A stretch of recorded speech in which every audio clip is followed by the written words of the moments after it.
Bagi memulakan sesi kita, sesi perkongsian ilmu ini, suka untuk saya membacakan sedikit hadis. Saya nak membacakan hadis dulu buat sahabat-sahabat sekalian. Hadisnya berbunyi begini. Rasulullah sallallahu alaihi wasallam bersabda, "La yu'minu ahadukum hatta akuna ahabba ilaih min walidihi wa walidihi wan nasi ajma'in." Bermaksud dengan terjemahannya, tidak beriman seseorang daripada kamu sehinggalah aku lebih dicintainya berbanding ayahnya, anaknya dan sekalian manusia. Hadis riwayat Al-Bukhari nombor 15. Baik. Hadis telah dibacakan, bila sepintas lalu kita boleh faham yang melafazkan hadis ini adalah Rasulullah sallallahu alaihi wasallam. Sahabat pendengar ya. Nabi Muhammad sallallahu alaihi wasallam dengan mafhum menyebut orang tu dia belum dikira beriman selagi tak menyayangi, tak mencintai Nabi lebih berbanding ayah, lebih berbanding anaknya dan sekalian manusia. Apa cerita hadis ni? Kejap lagi kita akan kupas sama-sama. Namun begitu, saya nak memulakan kepada Ustaz Abdul Aziz. Ustaz, sebagai pemula lah Ustaz ya, sebagai pemula. Berdasarkan hadis tadi, Nabi sebut, ni dengan mafhumnya, okey. Nabi ini cakap kena cintai Nabi lebih daripada orang lain. Sebelum kita tengok pada maksud-maksud lah kepada tentang perkataan-perkataan yang ada, boleh Ustaz kongsikan dulu secara ringkas supaya dia jadi penyegar kepada kita semua. Secara ringkas, biografi Rasulullah sallallahu alaihi wasallam. Ustaz Aziz, falyatafaddal mashkur. Okey. Innal hamdalillah nahmaduhu wa nasta'inuhu wa nastaghfiruh wa na'udzu billahi min shururi anfusina wa min sayyiati a'malina. May yahdihillahu fala mudilla lahu wa may yudlil fala hadiya lahu. Asyhadu an la ilaha illallah wa asyhadu anna Muhammadan abduhu wa rasuluh. Allahumma 'allimna ma yanfa'una wa anfa'na bima 'allamtana.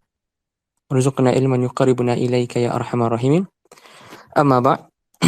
Jadi pertama sekali ana ucapkan terima kasih kepada pihak penganjur kerana menganjurkan program yang ana rasa dan sangka amat bermanfaat ini, dan ana juga ucapkan terima kasih kepada pengurusi majlis kita, Coach Jamil tadi, dan juga suka untuk ana alu-alukan kedua panel kita selain daripada ana, pertama Ustaz Muhammad Fahmi Rosli, yang kedua Dr. Ahmad Sanusi, yang mana hakikatnya yang ni bukan berlakon-berlakon ni hakikatnya sebenarnya dengan dua panel ni cukup lah kan. Lagi-lagi dengan Dr. Sanusi tu sebenarnya memang pensyarahan dulu di universiti. Jadi sebenarnya Ana ni lagi layak untuk jadi listener bukan speaker Itu jadi Dr. Sanusi tu memang bekas pensyarahan Yang kedua Ustaz Fahmi Rosli juga lagi senior daripada Ana, jadi eloknya Ana ni jadi listener Jadi Ana anggap diri Ana ni sebagai pembuka bicara, sebab kalam yang lagi penting tu kalam mereka Ana ni macam mukadimah kan. So mukadimah ni dia dekat awal buku, so dia kecil je.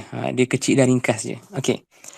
Jadi tentang permintaan yang diajukan oleh tuan moderator tadi, Coach Jamil tadi, tentang sirah Nabi sallallahu alaihi wasallam. Hakikatnya sirah Nabi sallallahu alaihi wasallam ni kalau kita nak ringkaskan dia sebenarnya sangat susah.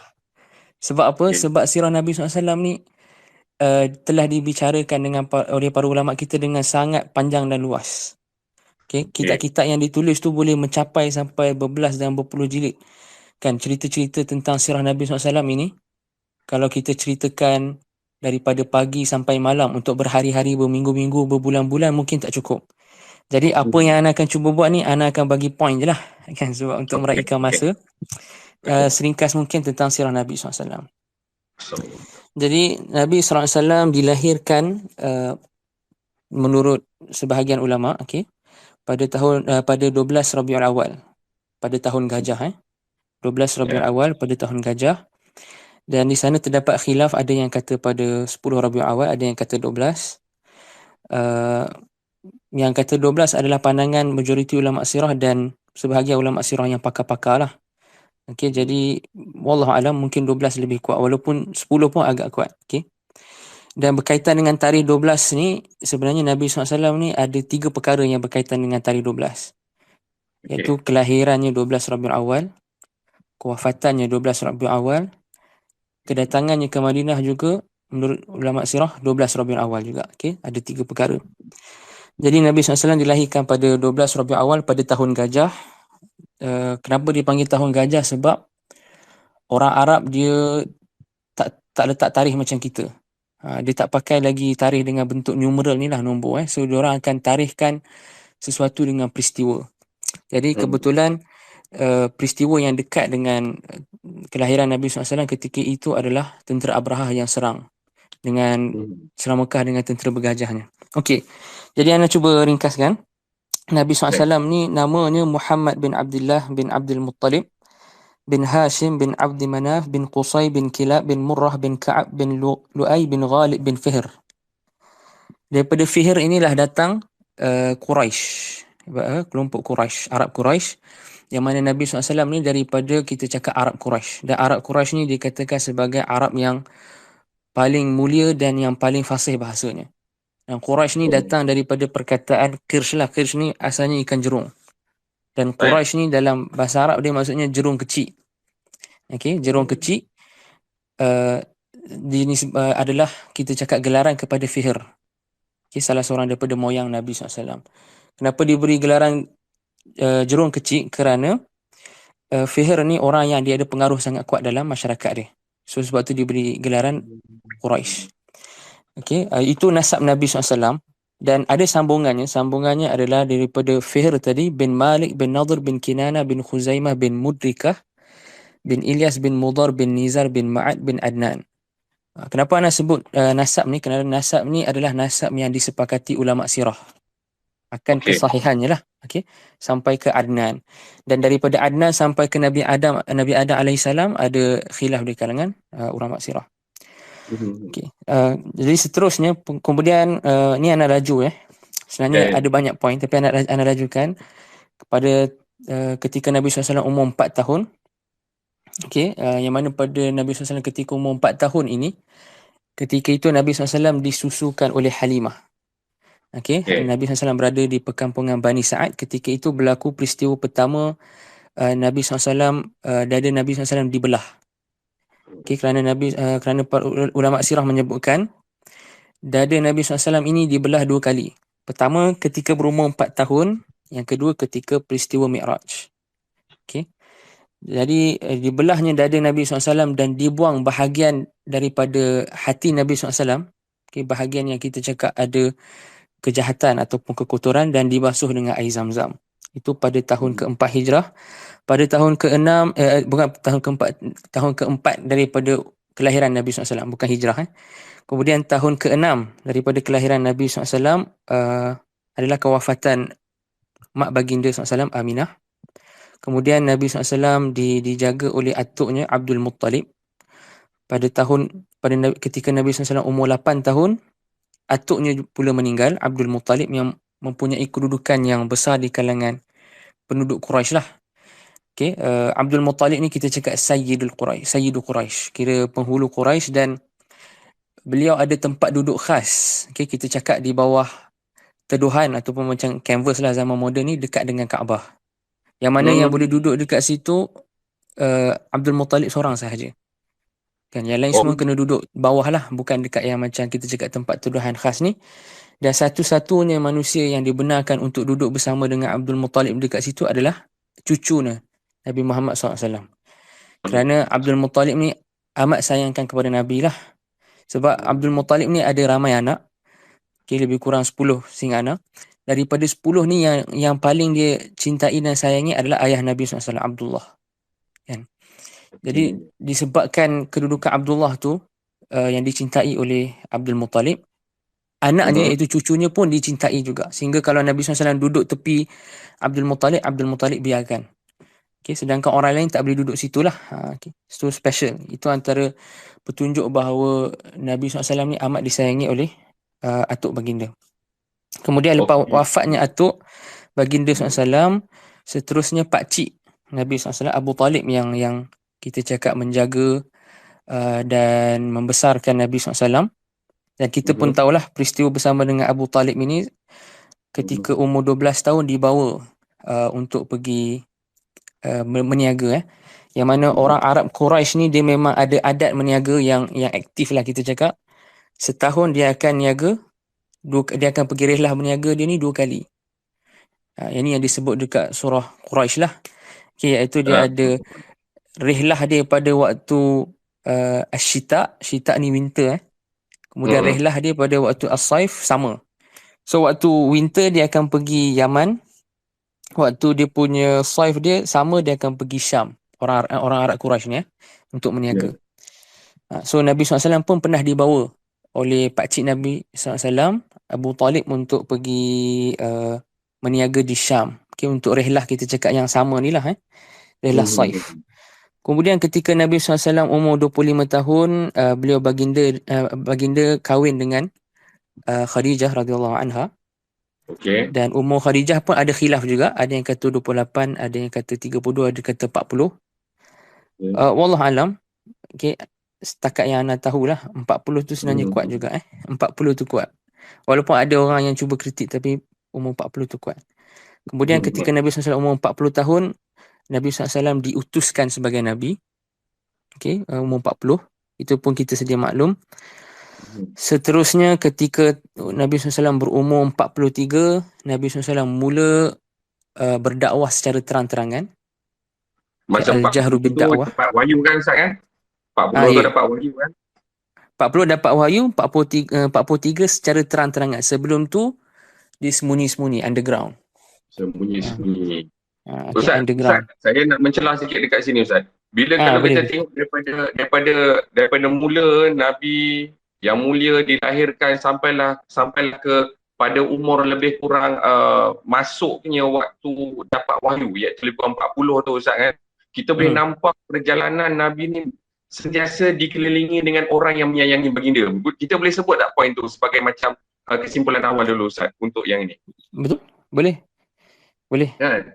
Dia memang dipenuhi dengan kasih sayang, dipenuhi dengan kecintaan, dan menjadi satu tajuk yang memang sangat relate. Apa poin-poin yang Ustaz Aziz bawakan tadi sangat relate dengan kita punya tajuk kita ni lah, kan?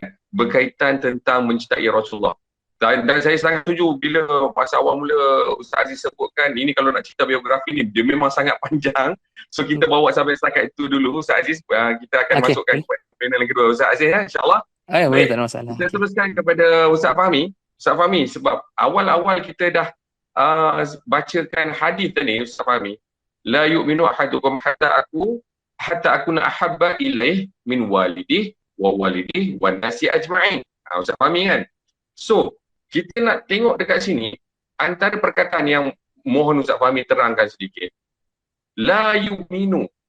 Perkataannya la yu'minu, tidak beriman. Ini bukan satu perkataan yang boleh dipandang enteng.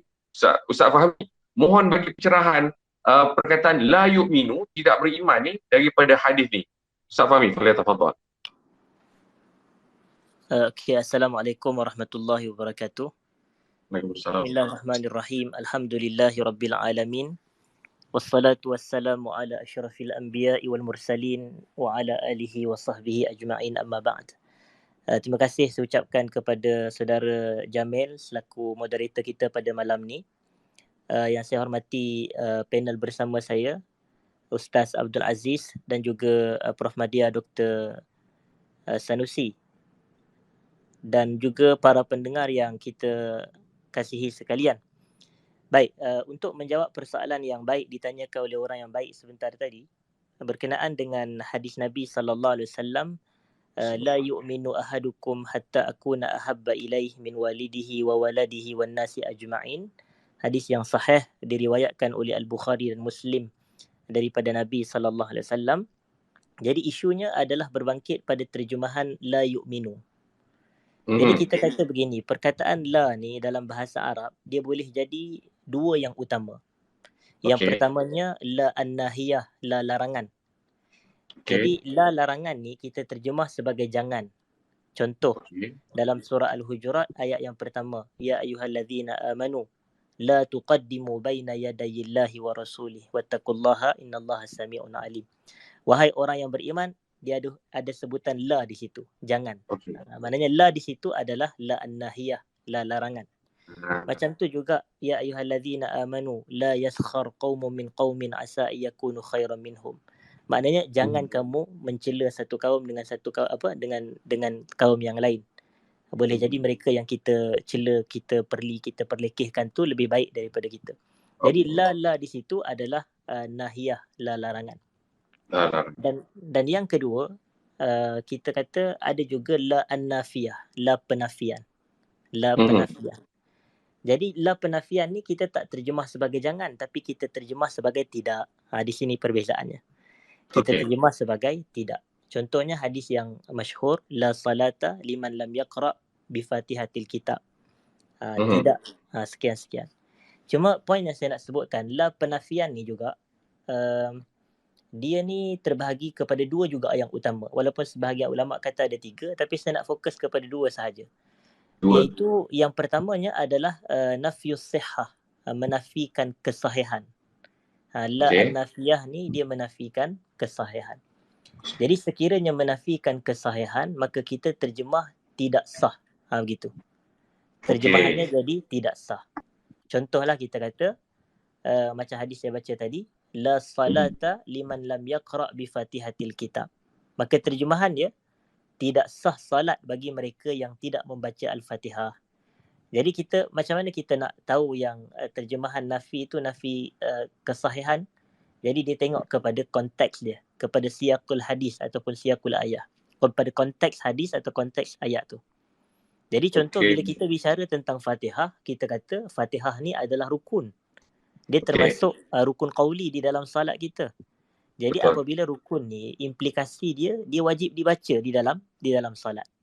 Jika kita tak baca, maka kita ni dianggap tidak sah salat kita.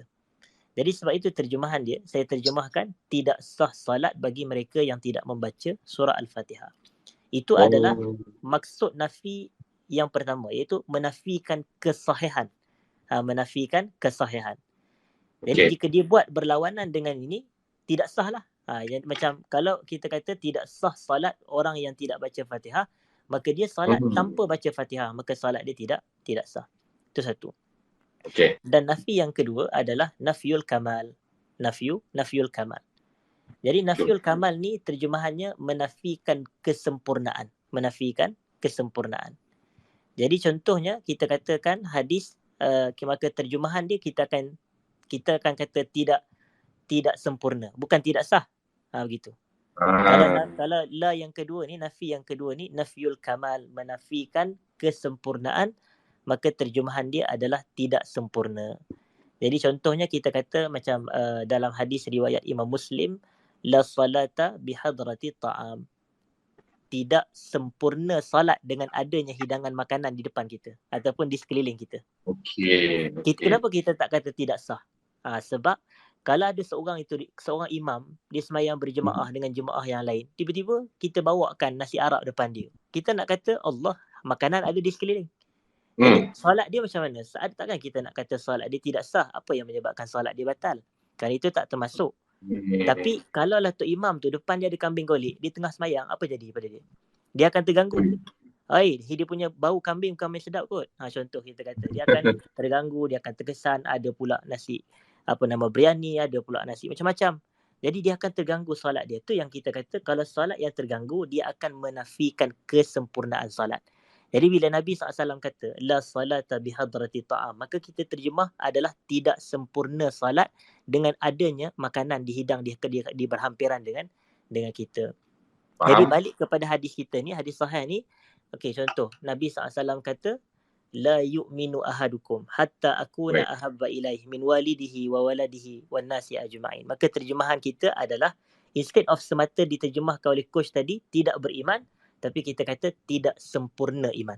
Sebab dia sama ada boleh jadi dua. Dia boleh jadi tidak sah iman ataupun tidak sempurna iman. Kerana kita kata la nafiyah tadi, dia boleh jadi nafyus sihah ataupun nafyul kamal. Tapi ikut kepada konteks, maka kita kata ia merujuk kepada menafikan kesempurnaan iman. Jadi terjemahan yang tepat, tidak sempurna iman tidak sempurna iman salah seorang kamu, sehinggalah aku ni kata Nabi SAW menjadi manusia yang paling dia sayang. Lebih daripada kesayangan, kecintaan dia pada ayahnya, pada anaknya dan manusia keseluruhannya. Jadi ini untuk menjawab soalan pertama dan saya serah balik kepada coach lah sebagai moderator.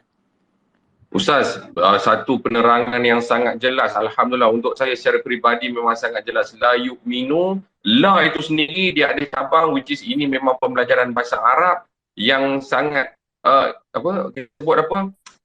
Betapa pentingnya kita nak kena tahu, nak kena ambil cakna, nak kena mula nampak celik minda. Saya nak kena mula belajar bahasa Arab. Sebab la sahaja tu boleh sampai ada pecahan dia, satu nafiah, satu nahiyah. Lepas tu daripada nafiah tu pun dia boleh pecah lagi. Satu dari sudut sahih, tak sahih, sah atau tak sah. Satu lagi tentang kesempurnaan. Dan dari sudut terjemahan, sahabat, sekali lagi kita nak ulang balik, recap. La yu'minu ahadukum, kita fahami sebagai belum cukup sempurna iman. Macam tu. Kita nak faham ya. Belum cukup sempurna iman. Baik, kita nak kembali. Masih Ustaz Fahmi, kita nak teruskan kepada Ustaz Aziz. Ustaz Aziz, kita nak teruskan, masih lagi berkaitan dengan hadis. Ustaz Fahmi dah sebut la yu'minu ahadukum, belum sempurna iman seseorang tu. Hatta sampailah aku na'ahabba ilaihi mencintai Nabi itu melebihi orang-orang yang disenaraikan tu, Ustaz Aziz. Ayah, anak, sekali lagi, which is, kalau Ustaz Aziz tanya saya lah secara peribadi, tak mungkinlah saya nak tak sayang ayah saya berbanding orang lain. Ustaz Aziz, mestilah saya nak sayang ayah saya lebih. Ayah saya dah berkorban kot kat saya ni. Anak, memang pengorbanan segala-galanya untuk anak dan sekalian manusia lain ni, saya boleh kata orang yang terdekat lah. Tentulah isteri saya, pasangan saya, kan, atuk saya. Tetapi bila baca hadis ni, kena sayang cinta Nabi lebih daripada orang lain. Baik. Tapi soalan saya, lebih kepada perkataan cinta tu, Ustaz Aziz. Hubbun. Sebab saya difahamkan juga Ustaz Aziz, guru-guru ada sebut. Bahasa ni kalau kita sebut perkataan dia, dia kadang-kadang mungkin maknanya tu beyond daripada kita punya jangkaan. Contoh macam la tadi lah. Rupanya banyak maksud dia. Ustaz Aziz, perkataan hubbun, bantu kami Ustaz Aziz. Okey, terima kasih kepada Coach Syamil atas soalan yang diajukan. Bismillahirrahmanirrahim. Jadi tentang perkataan hub ni ataupun perkataan mahabbah, kita terjemah cinta lah. Dan kadang-kadang kita terlalu mencari definisi kan yang tepat untuk perkataan cinta ni. Walaupun pada hakikatnya dia tak perlu kepada definisi lah, sebab dia perkara yang kita semua secara fitriah, secara fitrah dan lahiriah, maksudnya secara semula jadi kita dilahirkan dengan perasaan tu. Dia perkara yang kita dah tahu secara semula jadi. Dia tak berhajat kepada definisi lah. Pada asalnya tak berhajatkan kepada definisi. Sebab tu kita, waktu kita kecil-kecil, kita dah memang lahir-lahir tu kita sayang parents kita. Kan? Walaupun kalau orang tanya kita, awak pernah dengar tak perkataan cinta, perkataan sayang? Dia kata tak pernah dengar pun. Tapi dah ada dah perasaan tu dalam hati dia kan, tanpa dia tahu definition. Jadi itu tentang perkataan cinta.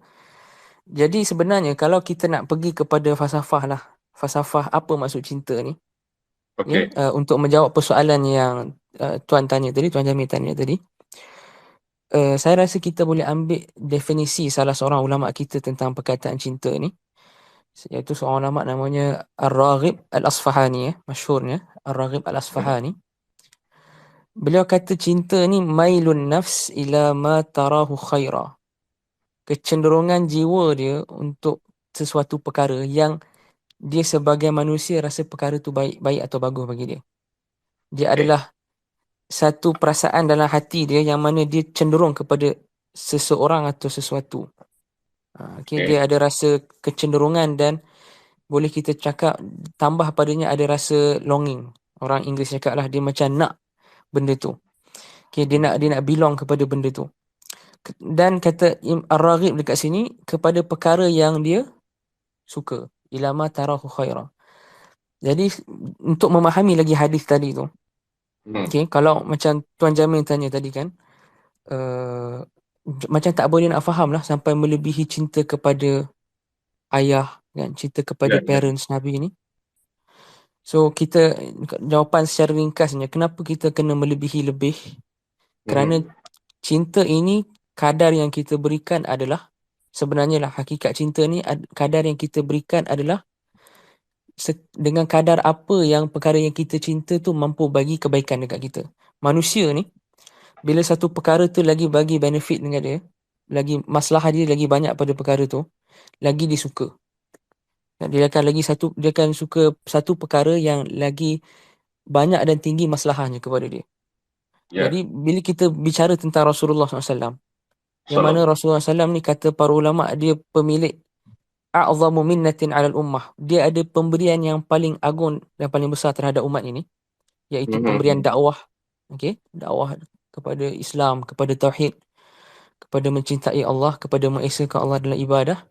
Atas dasar pemberian yang paling agung inilah, dengan Rasulullah SAW adalah yang paling layak untuk diberikan cinta yang paling tertinggi di kalangan manusia. Ya, jadi ini sahajalah poin yang Ana nak cakap, dan Ana tak nak ambil masa panjang. Ana harap menjawab persoalan. Dia macam falsafah-falsafah sikit, tapi Ana harap jelas lah. Itu saja. Baik, terima kasih Ustaz Aziz. So, merujuk mana perkataan itu tadi, bila kita merujuk kepada Kamus Al-Asfahani, Ustaz Aziz kan? Kamus Al-Asfahani dia membuat kepada kecenderungan kan. Dan kita nak teruskan kembali kepada Ustaz Fahmi. Ustaz, kita nak masih lagi dengan hadis ni Ustaz. Kenapa nak kena cinta Rasulullah ni lebih daripada orang lain? Daripada ayah saya, daripada anak saya, daripada mak saya, daripada orang lain. Kenapa Ustaz? Tolong. Silakan. Okey, baik. Bismillahirrahmanirrahim. Soalan yang baik. Kenapa kita kena cinta Nabi SAW lebih daripada kita mencintai ayah kita, ibu bapa kita, anak-anak kita dan juga manusia keseluruhannya? Sebenarnya kalau Nabi sebut wannasi ajma'in tu dan manusia keseluruhannya, maka termasuk manusia tu kita sendiri, diri kita sendiri.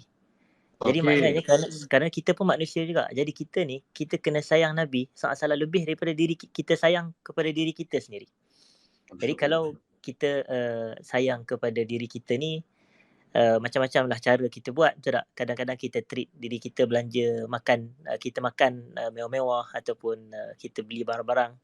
Tapi kita sayang Nabi SAW ni ada cara-cara dia lah. Tapi itu akan dibahas sebentar nanti. Macam mana cara kita nak zahirkan kasih dan cinta kepada Nabi. Tapi menjawab persoalan kenapa kita kena sayang Nabi lebih. Okey, begini. Satunya kita kata kerana Nabi ni adalah utusan Allah.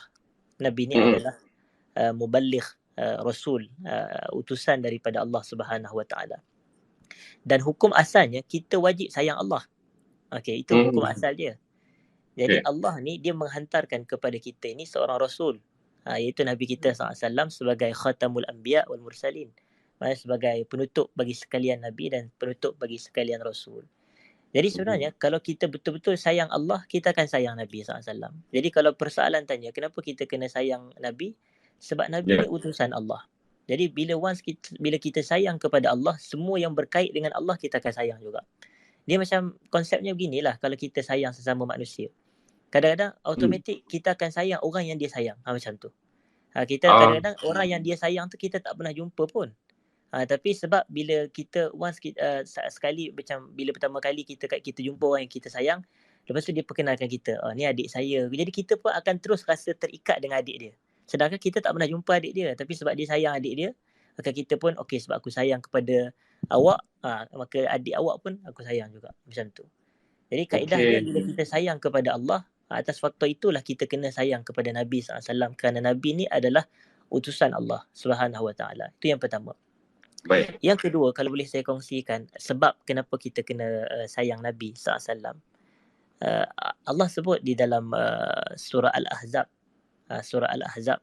yang mana Allah kata an-nabiyyu aula bil mu'minina min anfusihim. An-nabiyyu aula bil mu'minina min anfusihim. Nabi ni SAW, dia lebih utama ke atas orang yang beriman berbanding diri mereka sendiri. Maknanya Nabi lebih diberikan prioriti. Maknanya Nabi ni lebih daripada diri kita sendiri. Dan sebahagian kiraat Dia kata an-nabiyyu aula bil mu'minina min anfusihim wa huwa abul lahum. Maknanya Nabi ni adalah bapa kepada orang yang beriman. Jadi kita ada bapa kita dari sudut nasab keturunan kita, iaitu ayah kandung kita lah. Tapi sebenarnya Nabi SAW juga adalah ayah kita.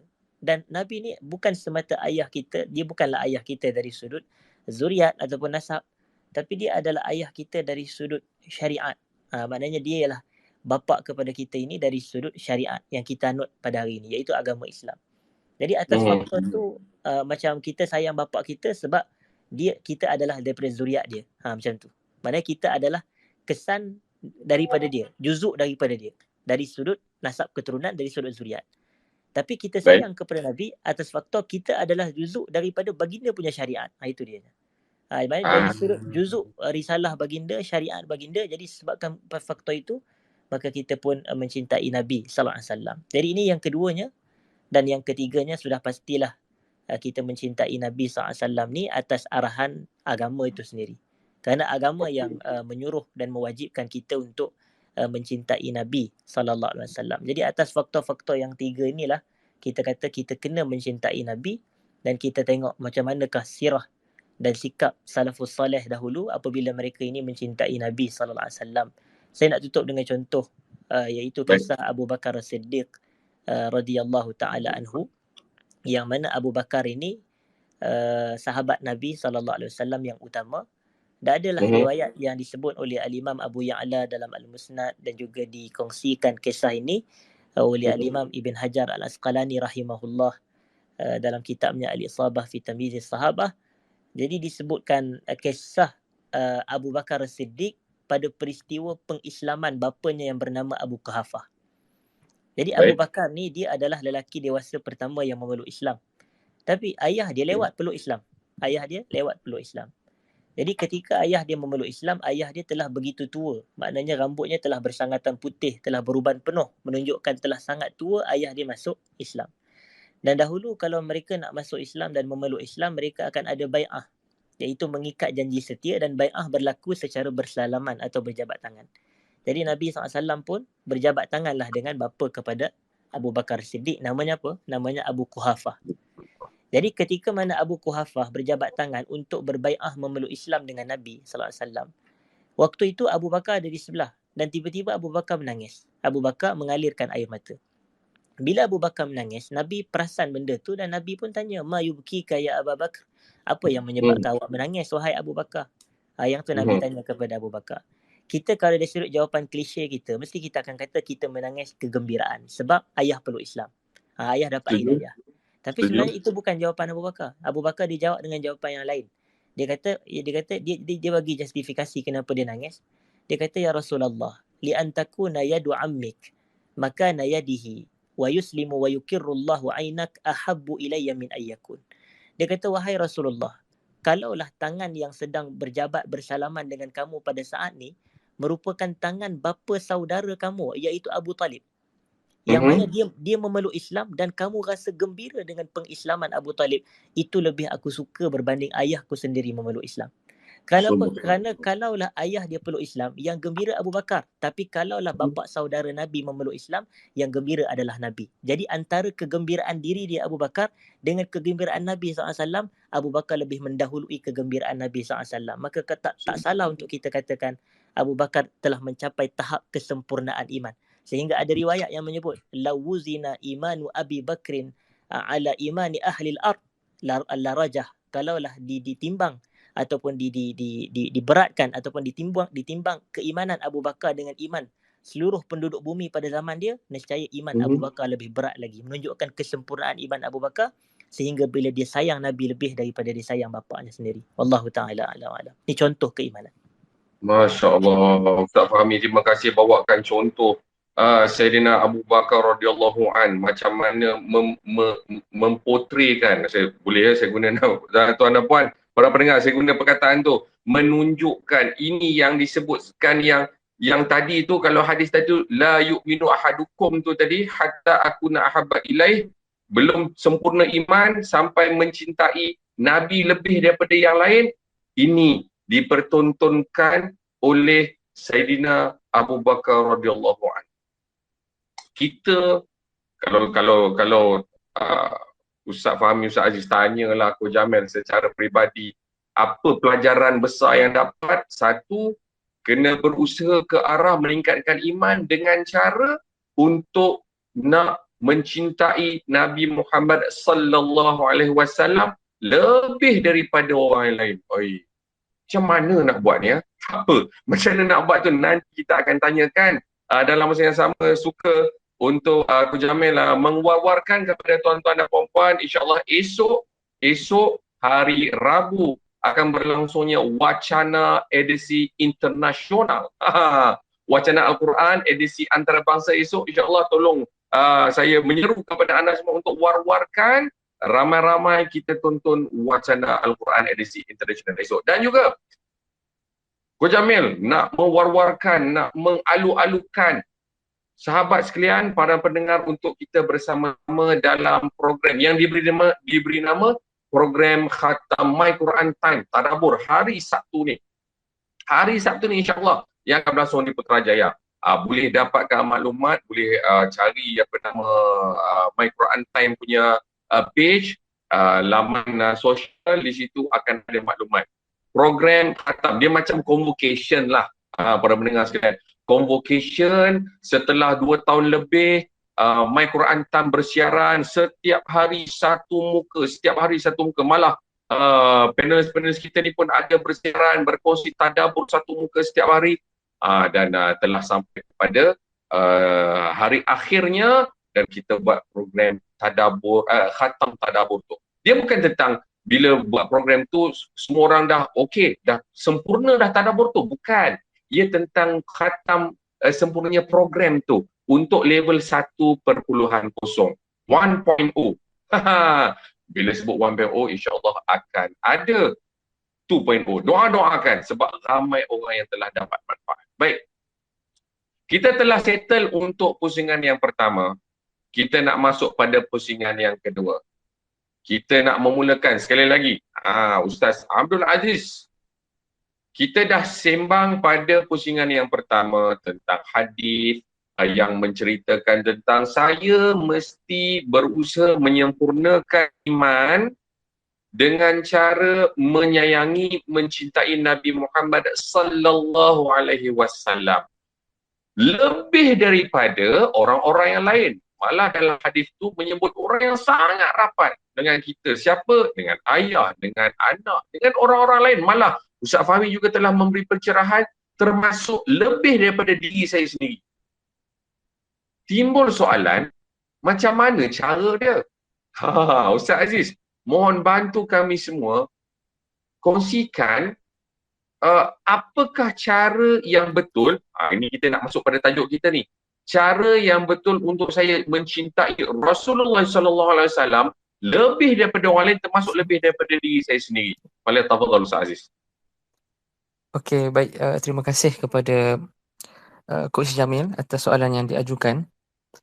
Jadi dalam nak menjawab persoalan tentang bagaimana kita nak mencintai Rasulullah SAW dengan sebenar-benarnya, ada beberapa poin yang kita kena faham dululah. Okay? Dia ada beberapa mukaddimah yang kita kena faham dulu. Baik. Jadi cinta kepada Rasulullah SAW ini hakikatnya dia adalah cabang kepada cinta Allah. Dia adalah cabang kepada cinta Allah. Allah Azza wa Jalla sebut dalam surah Al-Imran, A'udzubillahi minasyaitonirrajim. Qul in kuntum tuhibbunallaha fattabi'uni yuhibbukumullah. Katakanlah sekiranya kamu mencintai Allah, kamu semua mencintai Allah, maka ikutlah aku.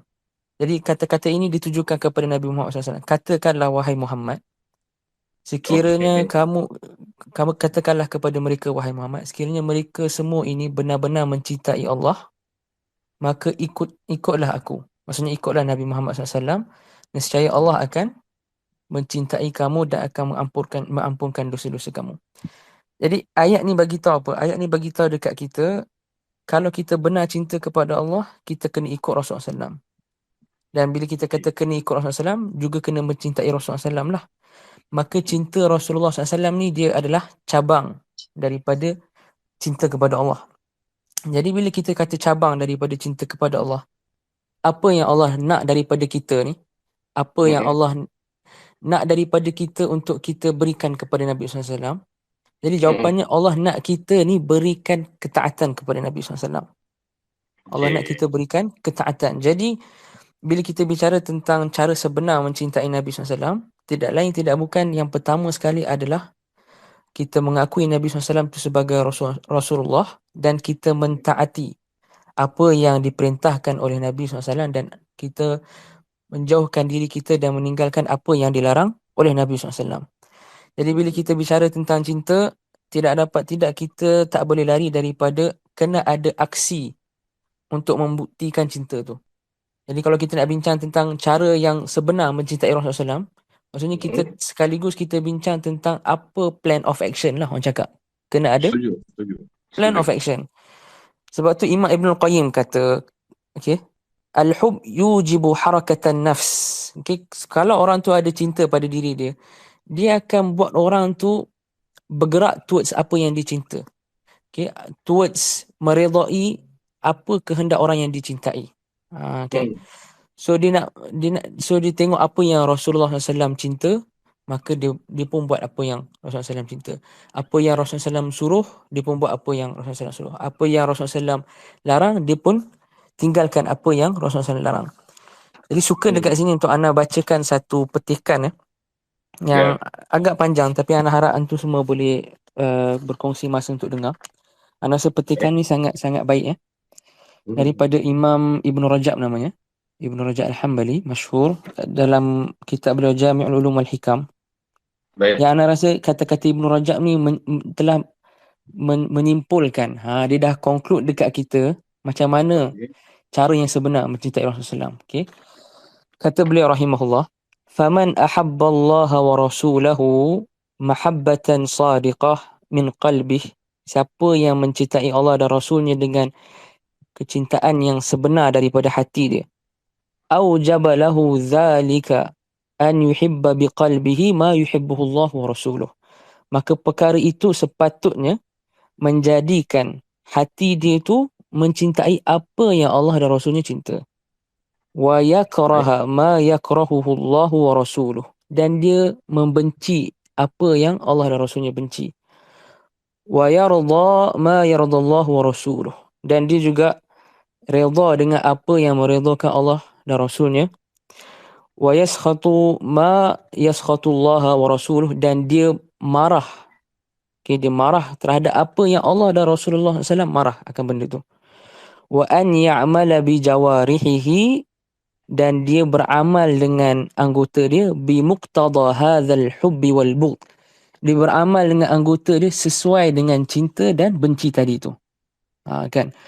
Kemudian Imam Ibn Rajab sambung, fa in amila bi jawarihi syai'an. Jika dia beramal dengan anggota dia dengan suatu perbuatan yang yukhalifu dhalik, yang menyelisihi dakwaan cinta dia tadi itu, bi an irtakaba ba'dha ma yakrahuhu Allah wa rasuluh, dengan dia melakukan sebahagian perkara yang Allah dan Rasulnya benci, au taraka ba'dha ma yuhibbuhu Allah wa rasuluh, ataupun dia meninggalkan perkara yang Allah dan Rasulnya suka, ma'a wujubihi wal qudrati alaih, dalam keadaan perkara itu wajib dan dia mampu untuk buat benda yang Allah dan Rasulnya suka itu, dalla dhalika ala naqsi mahabbatihi alwajibah. Itu menunjukkan bahawa ada kekurangan pada cinta yang dia dakwa tadi. Cinta yang patutnya wajib ada pada dia. Fa'alaihi an yatub, maka wajib kepada dia untuk bertaubat. Min dhalika wa yarji'u ila takmili al-mahabbatil wajibah. Dia wajib bertaubat dan dia kena sempurnakan balik kecintaan yang wajib dia. Jadi itulah kesimpulan dia. Kalau saya boleh pendekkan dengan satu ayat, cinta yang sebenar itu kita konkludkan adalah dengan mencintai apa yang Allah dan Rasulnya cinta, dan kita membenci dan marah apa yang Allah dan Rasulnya benci dan marah. Wallahu ta'ala alam bisawab. Allah. Sangat clear, Ustaz Aziz. Bila sebut cara yang betul, kita permudahkan dengan ikut Nabi sepenuhnya. Dan point tu sedap tu. Mencintai Nabi Muhammad sallallahu alaihi wasallam adalah cabang kepada mencintai Allah Subhanahu Wa Taala. Ini satu perkara yang mesti kita bagi perhatian. Saya cinta Allah, maka pembuktian saya mencintai Allah, saya kena cinta Nabi. Sebab Allah Ta'ala suruh saya cinta Nabi. Dan macam mana saya nak tunjukkan saya ni cinta Nabi, saya nak kena memperakui nombor satu bahawa Nabi Muhammad SAW adalah Nabi, adalah pesuruh Allah Subhanahu Wa Taala. Itu nak kena clear dulu. Lepas tu kena ikut Nabi sepenuhnya. Very clear, tuan-tuan dan puan-puan. Very clear. Sekarang tuan-tuan dan puan-puan semua boleh dapat poin yang besar tu. Baik. Bila kita dah tahu tentang cara yang betul, kita elok nak kena tahu cara yang salah dalam nak mencintai Nabi Muhammad sallallahu alaihi wasallam. Sebab itulah secara logic thinkingnya kita nak kena tahu do and don't. Tuan-tuan dan puan-puan, para pendengar yang dirahmati Allah, kita nak kena tahu do and don't. Do, saya apa yang benda yang betul saya buat, apa yang saya boleh buat. Don't pula apa perkara yang saya salah buat. Yang jangan buat maksudnya. Perkara-perkara ni kalau buat dia salah. Untuk itu, saya nak mempersilakan Ustaz Fahmi, sebab kita pun selalu baca surah Fatihah pada ayat yang ke-7. Siratal ladzina an'amta 'alaihim ghairil maghdubi 'alaihim waladdallin. Jalan-jalan orang yang dapat nikmat, bukan jalan orang yang Allah Taala murka, bukan jalan orang yang sesat. So, sebab itu kita nampak bahawa penting untuk kita tahu apa yang betul, apa yang tak betul. Ustaz Fahmi, yang cara salah ada ke? Dan kalau ada, tolong maklumkan dekat kami semua supaya kami tak buat. Ustaz Fahmi, silakan. Okey, baik. Sebenarnya apa yang disebutkan oleh Sahibul Fadilah Ustaz Aziz tadi, yang tu telah merangkumi dan mencakupi soalan jawapan kepada persoalan yang baru ni, iaitu cara yang salah untuk kita mencintai Nabi sallallahu alaihi wasallam. Kerana kita beliau hafizahullah sebut jelas sebentar tadi berkenaan cinta Nabi ni teras dia adalah dua lah sebenarnya.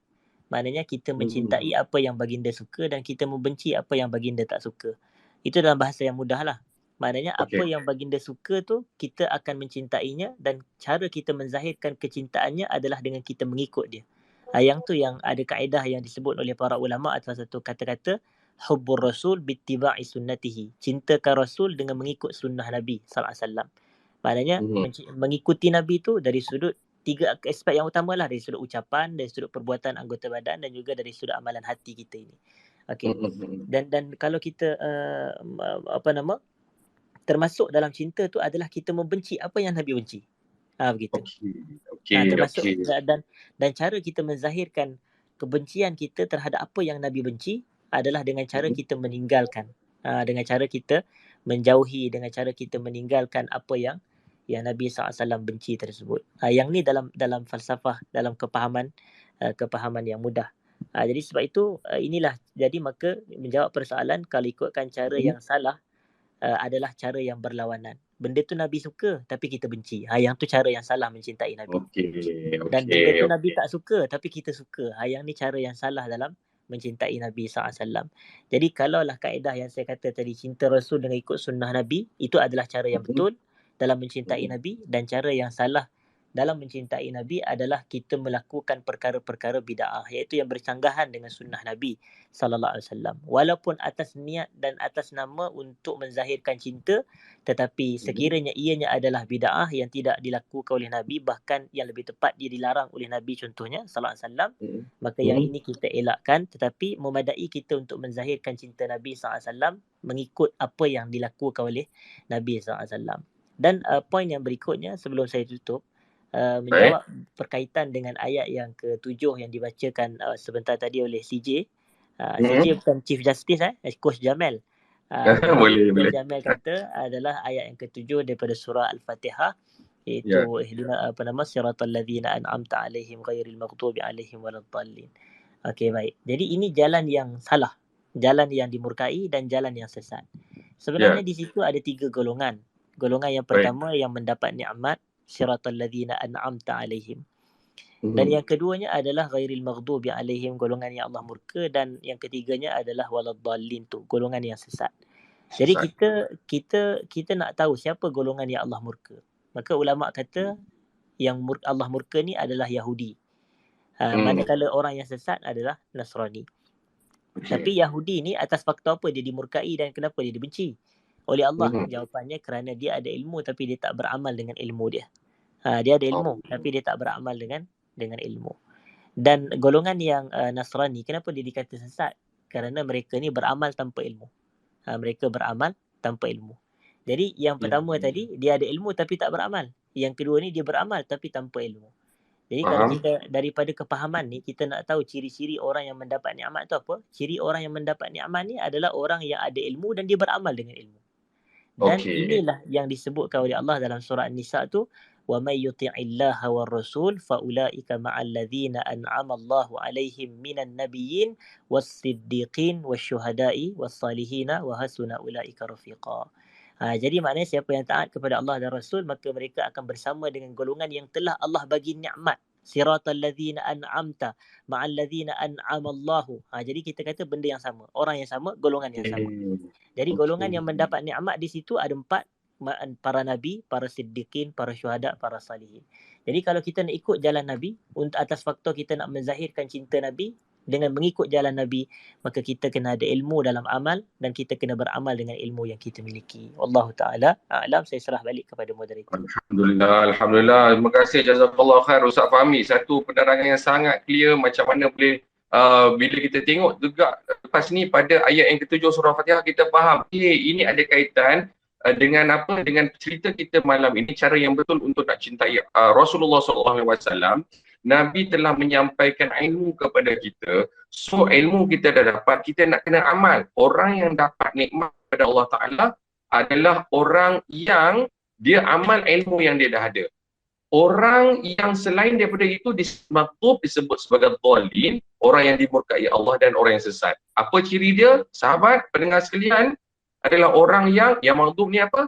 Orang dia ada ilmu, dia tak amal. Jangan macam tu. Satu lagi apa? Dia tak ada ilmu, dia pergi nak beramal. Pun jangan. Ini peringatan yang baik, sangat bagus untuk kita, untuk nak memastikan kita sentiasa berada pada cara yang betul untuk mencintai Rasulullah SAW. Tuan-tuan dan puan-puan, CJ nak memaklumkan ada sedikit berita sedih. Berita sedih. Profesor Madya Dr. Sanusi terpaksa tarik diri daripada forum kita pada malam ini atas urusan yang sangat-sangat tak dapat nak dielakkan. Kita nak mendoakan kepada Al-Fadhil Prof kita dipermudahkan segala urusan, insya-Allah ya. Doakan semoga guru kita ini dapat menyelesaikan urusan dengan baik. So, kita teruskan dengan perkongsian ilmu kita dengan panel-panel kita yang memang bersungguh-sungguh nak berkongsi dengan kita. Kita nak teruskan dengan Ustaz Aziz. Bila sebut tentang cara cinta Rasulullah yang betul, kita nak kena buat apa yang Nabi suka, tinggalkan apa yang Nabi larang. Bila sebut tentang nak menjadi orang yang mendapat nikmat, apa ilmu yang dia dapat, kita nak kena amalkan. Sebagai memudahkan saya secara peribadilah Ustaz Aziz, nak memudahkan CJ, boleh tak bantu dengan mengkisahkan mungkin satu sebab tentulah banyak contoh. Tolong bagi satu kisah yang bila kami dengar ni, ini sangat mudah untuk kami nak buat dan ini sebenarnya memang cara yang betul. Kisah ini kalau bolehlah Ustaz Aziz, nak mohonlah, macam-macam pula request dia. Nak mohonlah Ustaz Aziz dapat kongsikan kisah para sahabat ataupun para salafus soleh, macam mana cara mereka ini cinta Rasulullah. Dapat satu pun jadilah. Dapat satu pun jadilah Ustaz Aziz untuk malam ni. Silakan. Okey, terima kasih kepada Coach Jamil atas soalan yang diajukan. Jadi permintaan lah, bukan soalan kita kan. Permintaan yang diajukan iaitu satu contoh tentang macam mana mencintai Rasulullah SAW. Soalan ya betul. Yang daripada para sahabat ataupun para salafus soleh. Daripada para sahabat ataupun daripada para salafus soleh.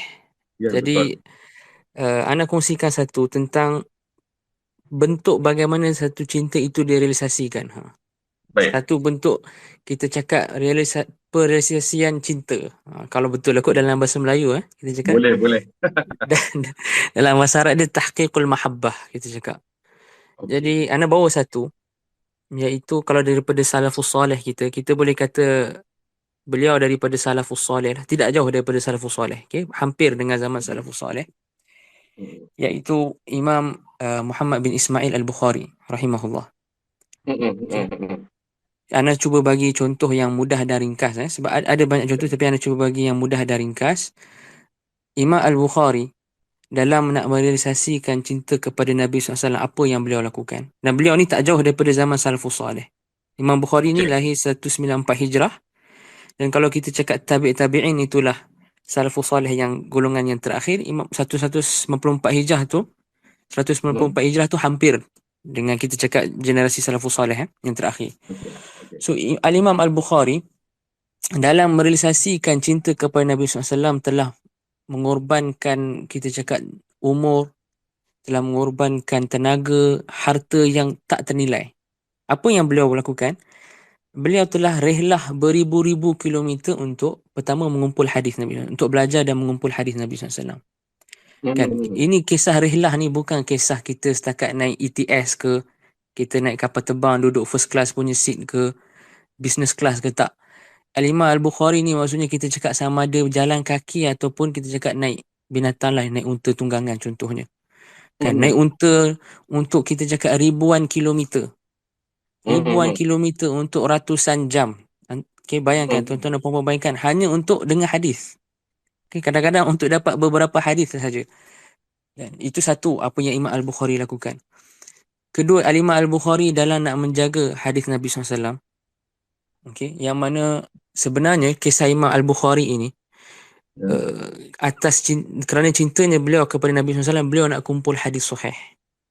Okay, dikisahkan bahawa salah seorang daripada guru Al-Imam Al-Bukhari ini, dia pernah bermimpi bahawa dia nampak yang Al-Imam Al-Bukhari ni jalan di belakang Nabi SAW dalam mimpi tersebut.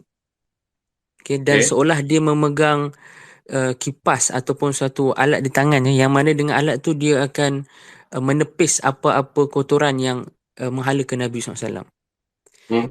Jadi kisah itu ditakwilkan oleh para ulama zaman itu bahawa Imam Al-Bukhari ini akan mengikuti jejak langkah Nabi SAW dan akan menepiskan segala dusta yang dinisbahkan kepada Nabi SAW. Maka sebab itulah Al-Imam Al-Bukhari karang kitab sahih beliau.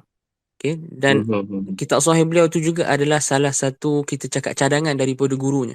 Salah seorang guru Imam Al-Bukhari juga ada bagi cadangan yang katakan bagus jika ada orang yang nak kumpul hadis sahih. Jadi bayangkan dalam nak kumpul Sahih Bukhari ni mengambil masa berapa lama? 16 tahun. 16 tahun. Bukan projek kecil-kecilan, ni projek besar-besaran yang menelan duit yang kita tak tahu berapa banyak duit dan tenaga Imam Bukhari habis. Ada orang ada ke kita cakap projek ni mendapat sumbangan ataupun tajaan dan dana daripada pihak sekian-sekian? Tak ada. Imam Bukhari buat free kerana Allah dan Rasulnya semata-mata, kerana semata-mata cinta kepada Rasulnya. 16 tahun. Tak ada orang taja pun. Tak ada orang taja. Hadis itu Imam Bukhari kata beliau tapis daripada ratusan ribu. Untuk dalam Sahih Bukhari tu beliau tapis. Beliau tak masukkan satu hadis dalam Sahih Bukhari tu melainkan akan solat istikharah. Kan, 2 rakaat buat solat istikharah untuk masukkan hadis. Setiap hadis dalam tu ada ribuan hadis. Okey. Itu antara usaha yang Imam Bukhari lakukan untuk realisasikan cinta kepada Nabi SAW. Dan ana tutup kisah Imam Bukhari ni dengan kisah bahawa beliau pernah dihalang untuk mengajar dan dicampak dan dibuang negeri. Ana rasa yang ramai yang hadir ni pun sedia maklum kisah ni. Sebenarnya berlaku konflik di antara Imam Bukhari dengan seorang ulama di zaman beliau yang bernama Muhammad bin Yahya Az-Zuhli ni. Ulama hadis besar juga, sangat tokoh yang sangat berpengaruh dan sangat alim dalam bidang hadis. Kerana salah faham, sebenarnya hakikatnya dia salah faham sahaja dalam beberapa isu. Imam Bukhari ini kemudiannya di boykot oleh gurunya tersebut, dan guru tu ada pengaruh yang kuat di kalangan kita cakap pemerintah dan golongan ahli politik lah kita cakap. Maka Imam Bukhari dihalang daripada mengajar. Ini Imam Bukhari ni. Kalau orang yang kita cakap satu antara manusia yang paling layak untuk ajar hadis, dia lah. Kan? Tapi Betul. dia selaku antara orang yang paling layak pun dia dihalang. Dan bila dihalang, respon Imam Bukhari mudah aja. Okay? Imam Bukhari sabar, tak buat kecoh, tak buat hal apa. Cuma Imam Bukhari ada pernah jumpa sekejap dengan guru dia ni. Dia kata dekat guru dia tu, dekat Az-Zuhli ni, boleh tak kalau kau ni tulis surat?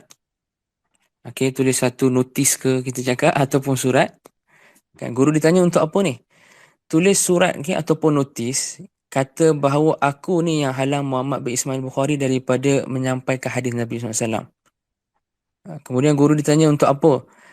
Kelak nanti di hari akhirat, bila Allah bangkitkan aku dengan kau dan tanya kenapa aku tak ajar hadis Nabi SAW ni, aku ada bukti.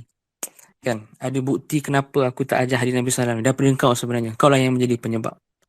Jadi sebenarnya Imam Bukhari, bila beliau infakkan nyawa, umur, tenaga dan harta semua tu, untuk apa sebenarnya? Semata-mata cinta Nabi SAW. Dan Imam Bukhari mati dalam keadaan dibuang negeri. Kalau daripada kalangan tuan-tuan dan puan tak tahu, beliau mati dalam keadaan buang negeri dan tak dihiraukan pun oleh orang ramai. Walaupun pada hidupnya ada ramai yang mengagungkan, tapi penghujungnya tu beliau mati di buang negeri. Tidak kita cakap bukanlah mendapat kita cakap sambutan keramaian yang hebat, tak. Mati di buang negeri. Tapi sekarang pada hari ini, hasil daripada realisasi beliau mencintai Nabi SAW, pengorbanan yang beliau berikan, apa jadi? Tak berlalu setiap hari melainkan ada je Muslim dekat muka bumi ni yang akan sebut nama Imam Bukhari dan mendoakan rahmat dan keampunan beliau. Jadi ini salah satu contoh daripada salafus salih, kita boleh kata yang hampir dengan salafus salih, bagaimana mereka merealisasikan cinta kepada Rasulullah SAW. Jadi ini sahaja, wallahu taala alam bisawab. Ustaz Aziz, terima kasih sangat Ustaz Aziz. Bila menceritakan Imam Al-Bukhari rahimahullah, ditunjukkan contoh macam mana beliau mempamerkan rasa cinta kepada baginda Rasulullah SAW dengan bersungguh-sungguh membawa hadis yang sahih dan tidak menulislah satu-satu hadis tu melainkan dah buat sunat istikharah. Begitu teliti, begitu berhati-hatinya. Bila bermula dengan cara berfikir yang betul, maka dia membawa kepada tindakan yang betul. Bila dalam hati, dalam jiwa memang betul-betul nak cintakan Allah, cintakan Rasulullah, maka dipamerkan dengan usaha yang kalau ditanyalah secara peribadi, mungkin semua pun pendengar juga bersetujulah bersama-sama dengan CJ. Macam mana nak buat tu ya? Maksudnya dengan keadaan cabaran yang sangat bukan senang. Kita pun faham zaman itu bukannya ada kereta yang laju, bukannya ada kapal terbang mengembara ke sana ke sini. Allah. Baik. Ustaz Fahmi, kita teruskan Ustaz Fahmi. Ustaz Fahmi, masa dalam pusingan yang sebelum ni, Ustaz Fahmi ada menyebut tentang sebagai seorang yang mencintai Nabi, jangan buat perkara yang Nabi tak suka, kena buat perkara yang Nabi suka. Dan antara perkara yang disebut tu ada terpacul perkataan bid'ah kat situ Ustaz Fahmi. Boleh tak terangkan sedikit bid'ah tu apa? Apakah itu bid'ah?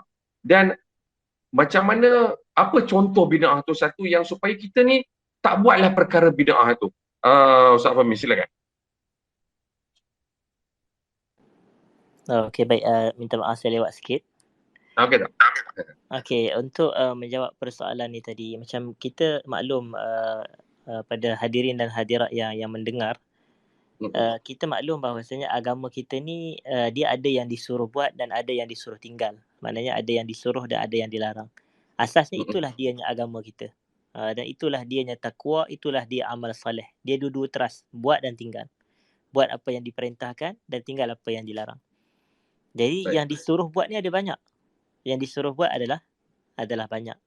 Contohlah kita kata yang kita disuruh buat adalah mentauhidkan Allah. Mentauhidkan Allah. Macam dalam Az-Zariyat kan, Az-Zariyat ayat 56, wa ma khalaqtul jinna wal insa illa liya'budun. Aku tak ciptakan jin dan manusia melainkan untuk mereka beribadah kepadaku. Dan sebahagian ulama kata semua perkataan ibadah dalam Quran tu yang dimaksudkan dengannya adalah tauhid. Jadi bila Allah kata kamu hendaklah beribadah kepadaku, yang kita fahami kamu hendaklah mentauhidkan aku. Jadi Baik. kita terjemahkan, dia jadilah wa ma khalaqtul jinna wal insa illa liyuwahhidun. Maknanya tidaklah aku menciptakan jin dan manusia melainkan untuk mereka mentauhidkan aku. Jadi bila Allah suruh kita tauhid, maka Allah dalam masa yang sama Allah melarang kita daripada melakukan perkara yang bercanggah dengan tauhid, iaitu syirik. Macam tu. Okey. Jadi Okey. tauhid ni disuruh dan syirik ni dilarang. Dan Okey. syirik ni definisi dia adalah menjadikan Allah ni ada sekutu. Menjadikan sekutu bagi Allah dalam ibadat kita ini sebagai contoh. Jadi itulah yang kita katakan syirik. Maknanya kalau kita ambil sarfu syai' min anwa'il ibadah ila ghairillah. Kita mengalihkan sesuatu daripada jenis-jenis ibadah kepada selain Allah. Macam salat. Salat adalah ibadat. Tapi bila kita salat kepada selain Allah, maka itu syirik. Itu dari sudut bahasa. Dan maknanya perbuatan dia itu perbuatan yang syirik. Cuma adakah dia musyrik? Itu cerita lain lah. Kita menghukum perbuatan tak semestinya kita menjatuhkan pelaku dia adalah sebagai orang kafir. Itu jangan salah faham. Jadi itu satu sudut.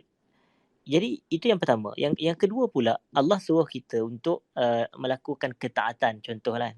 Melakukan ketaatan.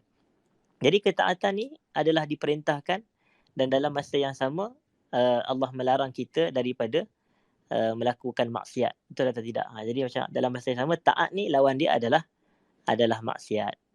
Jadi dan yang ketiganya adalah Allah Ta'ala ni memerintahkan kepada kita ini untuk mengikut sunnah Nabi SAW. Dan dalil yang untuk kita mengikut sunnah ni ada banyaklah dalilnya, antaranya adalah ati'ullah wa ati'ur rasul. Itu dalil yang paling jelas lah.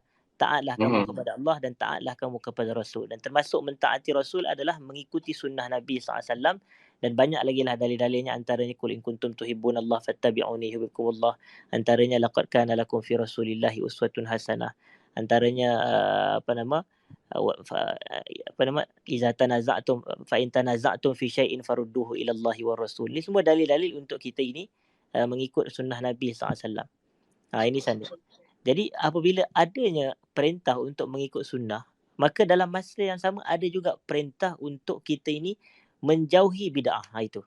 Jadi istilah tauhid dan syirik ni istilah syar'i. Istilah taat maksiat istilah syar'i. Istilah sunnah bid'ah ni istilah syarak juga. Maknanya syarak yang menyebut kepada kita. Sunnah ni disuruh buat dan bid'ah ni dilarang untuk kita buat. Dan banyaklah dalil-dalil yang menunjukkan kepada isu bid'ah ni. Antaranya adalah nas Quran, falyahdharil ladzina yukhalifuna an amrihi an tusibahum fitnah aw yusibahum adzabun alim. Kita tengok ayat ni, ada satu hari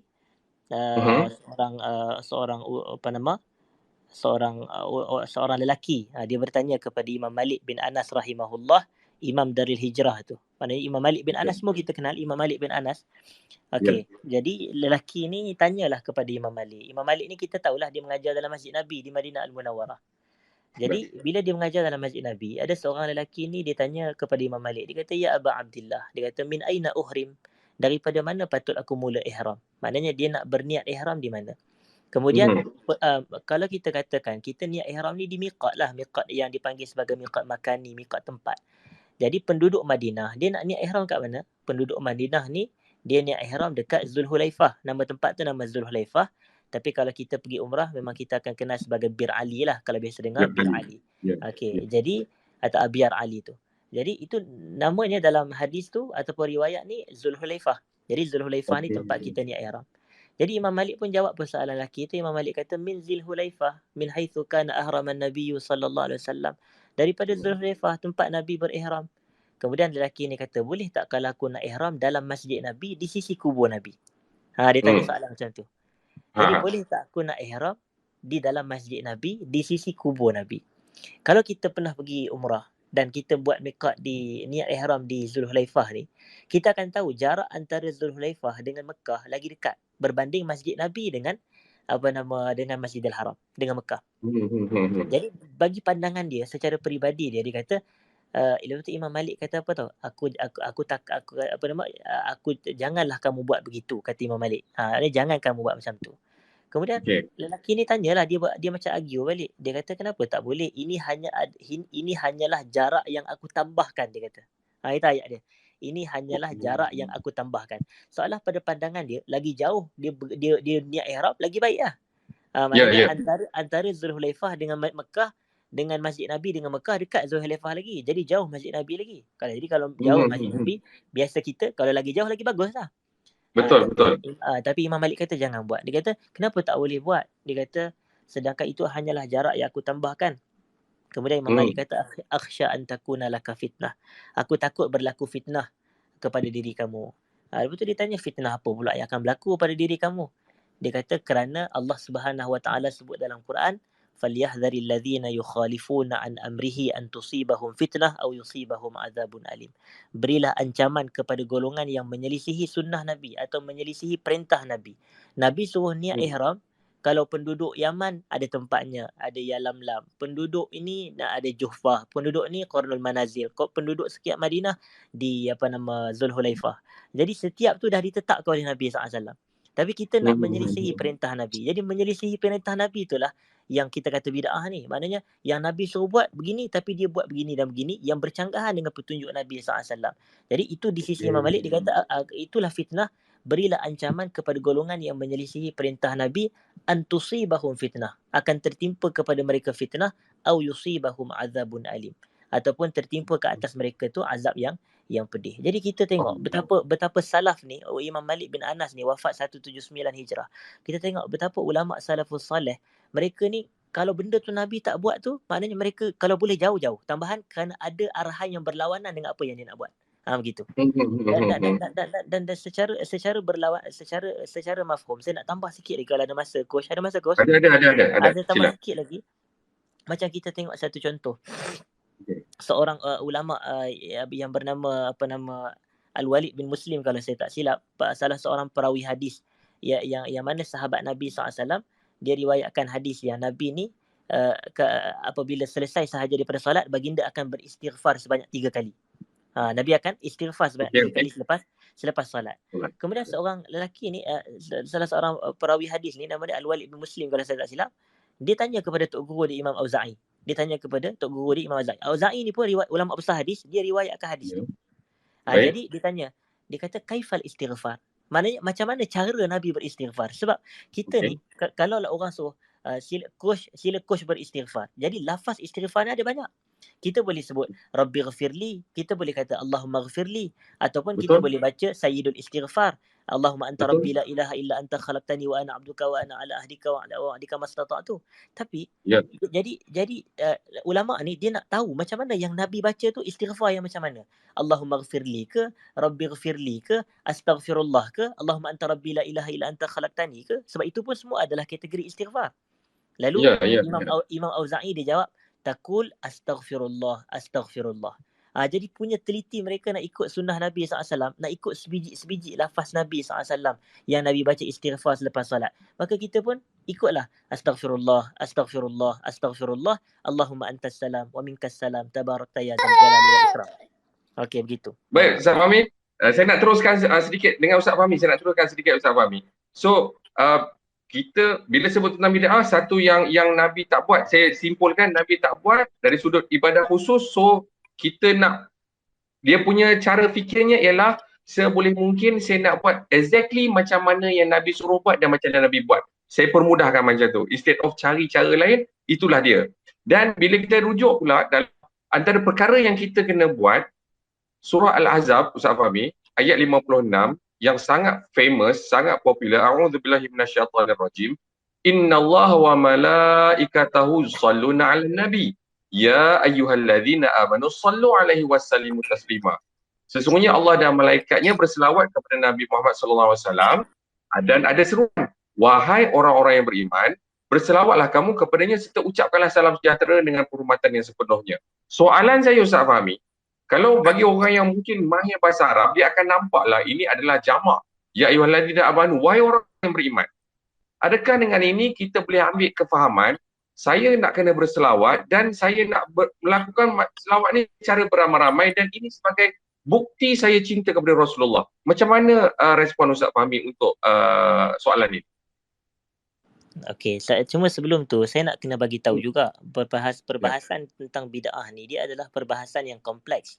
Dia bukan perbahasan yang simple dan bukan mudah untuk kita menghukum satu-satu perbuatan tu sebagai bid'ah semata kerana Nabi tak buat. Yang tu pun tak tepat juga.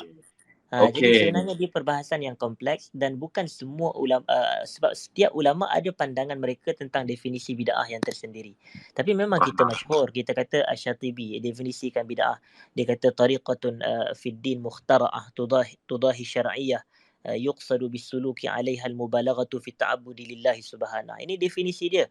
Maknanya satu jalan dalam agama yang menyerupai yang menyamai syariat, yang mana tujuan seseorang tu melakukan perkara itu adalah untuk mendekatkan diri kepada Allah. Tapi ini memang sangat perbahasan yang panjang sebab macam saya kata, saya sebutlah dalam banyak kuliah-kuliah saya bahawasanya kita ni dalam kita kata tadi bid'ah lah adalah lawan kepada sunnah. Jadi sunnah ni nak mengikuti sunnah Nabi ni adalah pada 6 perkara yang utama. Iaitu sunnah Nabi pada tempat, pada masa, pada kadar bilangan, pada kaifiat, pada jenis dan pada sebab. Jadi ada 6 perkara ni kita kena tengok. Jadi macam contoh yang Imam Malik tadi adalah contoh pada tempat. Maknanya Nabi SAW dah tetapkan tempat pada ihram, jadi wajib kita ikuti. Kalau kita tak ikuti, dia dianggap menyelisihi sunnah Nabi SAW. Maka pada perkara itu sesuailah dikatakan bid'ah. Tetapi mungkin ada orang, dia mungkin macam dia baca istighfar yang saya kongsikan tadi kan, hadis sahih riwayat Imam Muslim tadi. Macam selepas solat dia tak baca astaghfirullah, astaghfirullah, astaghfirullah. Tapi dia baca astaghfirullahal azim allazi la ilaha illa huwal hayyul qayyum wa atubu ilaih. Kita tak kata ini sebagai bid'ah. Walaupun mungkin Nabi tak baca macam tu. Nabi baca astaghfirullah, astaghfirullah, astaghfirullah. Jadi ni sangat clear, bukanlah semestinya ke apa yang Nabi tak buat dia jadi bid'ah. Ini jangan salah faham. Walaupun mungkin ada ulama yang mendefinisikan begitu. Tapi kita kata perbahasan ni dia agak-agak panjang dan kita masa kita terhad dan terbatas. Tapi bagi saya kita kena adanya gabungan. Kalau nak bagi saya nak buat topik ni kena buat kajian lah pula. Tapi kena tanya kalau tanya Aziz lah, dia buat kajian lebih pada isu ni. Jadi boleh rujuk pada dia. Tapi saya nak sikit nak jawab persoalan yang ditanyakan oleh coach tadi berkenaan dengan selawat. Jadi adakah itu merujuk kepada selawat pun secara beramai-ramai? Sebenarnya tidak. Maknanya tuntutan tu adalah tuntutan untuk beribadat. Dan tuntutan tu ditujukan kepada seluruh orang beriman. Macam tu juga dengan perintah salat, macam tu juga dengan perintah sekian-sekian. Semuanya ditujukan kepada jamak. Maknanya, wahai orang yang beriman, kamu kena puasa. Tapi kita taklah puasa hari-hari sama-sama je ramai-ramai. Maknanya hari ni ada orang ni puasa sunat. Hari ni ada orang tu tak puasa macam tu. Macam tu juga dengan perintah untuk solat. Bukanlah sepanjang masa kita solat secara berjemaah. Mungkin ada waktu kita solat secara bersendirian. Maknanya itu pun sah juga. Tak adalah maknanya kena solat tu maknanya jadi seolah fardu ain pula solat berjemaah. Solat fardu tu fardu ain lah. Tapi solat berjemaah ni sebahagian ulama Syafi'iyah ni kata fardu kifayah. Okey, jadi poin dia adalah seruan tu betul, ya ayyuhallazina amanu sallu alaihi. Wahai orang yang beriman, selawat ke atas Nabi sallallahu alaihi wasallam. Jadi itu adalah tujuan jamak, seruan jamak tu adalah seruan untuk beramal, tapi bukanlah maknanya mana selawatlah kamu secara beramai-ramai. Itu tidak, yang itu tak dimaksudkan dalam ayat. Itu selawatlah kamu, maknanya bila-bila masa pun kita dituntut untuk berselawat kepada Nabi SAW. Wallahu alam. Dia panggilan untuk semua yang beriman untuk buat selawat lah macam tu Ustaz Fahmi kan? Betul. Seruan kepada semua orang beriman untuk berselawat. Tetapi bukan kefahaman dia adalah inilah dalil untuk berselawat beramai-ramai. Ada beza tu sebenarnya dari sudut kefahaman. Okey. Sangat clear tu. Ustaz Fahmi sedikit sebelum saya nak berpindah kepada Ustaz Aziz. Jadi boleh ke kita nak buat majlis selawat beramai-ramai sebagai bukti kita cinta kepada Rasulullah? Dalam jawapan yang mudah dan ringkas Ustaz Fahmi. Soalan ni saya tak boleh jawab secara ringkas. Dia kena panjang. Dia kena panjang. Okey. So isu dia sebab saya kata begini, sebab kalau kita jawab ringkas nanti akan ada salah faham. Kalau kita kata contohnya boleh, nanti akan ada yang salah faham kerana kita tak ada sertakan dengan huraian dan ulasan, dan kalau kita kata tak boleh akan timbulkan lagi salah faham. Cuma kita katakan secara begini, asalnya semua zikir boleh dibaca secara individu dan boleh dibaca secara berjamaah. Asalnya semua zikir begitu. Ini secara hukum asal lah. Jadi kalau itu termasuk zikir adalah selawat ke atas Nabi SAW. Wallahu alam. Allahu alam. Betul. Secara asasnya semua bila kita nak berzikir, kita boleh buat secara individu, kita boleh buat secara beramai-ramai. Alhamdulillah. Terima kasih Ustaz Fahmi. Ustaz Aziz, Dan dalilnya ya saya ya sebut ya sikit. terus. Okey. Dalilnya adalah hadis Nabi SAW yang Allah kata dalam hadis kursi itu, ana inda zanni abdi bi wa ana ma'ahu idza dzakarani. Fa in dzakarani fi nafsihi dzakartuhu fi nafsi wa in dzakarani fi mala'in dzakartuhu fi mala'in khairin minhum. Jadi poin tu Allah kata sekiranya hamba-Ku berzikir dalam satu kumpulan. Macam tu. Jadi zakartuhu fi mala'in khairin minhum, maka aku akan mengingati dia dalam satu kumpulan yang lebih baik daripada mereka, itu para malaikat. Macam tu juga dengan hadis Tirmizi, majtama'a qaumun fi baiti min buyutillah yatluna fiha kitaballahi wa yatadarasunahu fima bainahum illa nazalat alaihimus sakinah wa ghasyiathumur rahmah. Hadis tu menunjukkan berlakunya perhimpunan dalam masjid berkumpul dan mereka saling tadarus Quran. Maknanya mereka yatluna fiha kitaballah, mereka membaca beramai-ramai. Jadi ini antara nas yang menunjukkan secara asasnya zikir ni boleh untuk dilakukan secara beramai-ramai, termasuk zikir adalah selawat atas Nabi SAW. Wallahu a'lam. Alhamdulillah, jazakallah khair Ustaz Fahmi. Ustaz Aziz, saya nak teruskan. Ustaz Aziz, pada satu ketika kita dipercerahkan dengan satu perkataan yang bagi saya semua orang dah pandai sebut, iaitu bertabaruk. Dan bila sebut bertabaruk ni Ustaz Aziz, dia akan dikaitkan dengan peninggalan artifak Rasulullah SAW. Adakah perkara bertabaruk ini atas peninggalan atau artifak Rasulullah boleh dianggap sebagai mencintai Rasulullah? Ustaz Aziz. Okay, terima kasih kepada Coach Jamil atas soalan yang diajukan. Soalan yang bagus tentang isu tabaruk ni. Tabaruk ini sebenarnya apa maksud tabaruk ni? Tabaruk ni sebenarnya kita nak memohon ataupun kita nak menuntut keberkatan daripada sesuatu. Baik. Kita menuntut atau memohon keberkatan daripada sesuatu, dan dia asal daripada perkataan al-barakah lah. Yang mana al-barakah ni maksudnya senang je, maksud al-barakah ni adalah penambahan, tambahan pada kebaikan, penambahan pada sesuatu. Tambahan kebaikan pada sesuatu. Jadi al-barakah maksud dia az-ziyadah, tambahan. Jadi bila kita nak tabarruk, maksudnya kita nak memohon berkat, memohon penambahan kebaikan daripada sesuatu. Dan tentang soalan yang diajukan iaitu bertabarruk ni, tadi coach tanya tentang apa, tabarruk secara umum ke ataupun barang tertentu? Barang tertentu yang kita fokuskan kepada peninggalan barang Rasulullah. Okey, baik. Jadi tentang bertabaruk dengan barang peninggalan Rasulullah SAW ni, kalau kita nak bicara lah tentang barang peninggalan Rasulullah SAW, maka memang sabit dan boleh dikatakan mutawatir. Okay, mutawatir bahawa sememangnya barang peninggalan Rasulullah SAW ini telah pun disimpan pada zaman awal Islam, pada zaman salafus salih, dan telah pun ditabaruk oleh golongan salafus salih kita. Dan kalau saya boleh bagi contoh lah tentang tabaruknya para salafus salih dengan barang peninggalan Rasulullah SAW, antaranya seperti yang disebutkan oleh para ulama sirah dan sejarah kita, para ulama sirah dan sejarah kita, bahawa Rasulullah SAW ni dalam hadis yang diriwayatkan oleh Al-Imam Muslim, apabila wafat ada meninggalkan, kita cakap, pakaian ataupun jubah Nabi SAW. Okay, pakaian ataupun jubah yang mana kata Asma radhiyallahu anha, kami ni ambil jubah Nabi SAW yang Nabi SAW selalu duk pakai ni, kami akan tuang air kat dia, basuh dia dengan air. Kemudian air lebihan itu kami akan berikan kepada orang yang sakit sebagai penawar. Okey. Akan berikan kepada orang yang sakit sebagai penawar.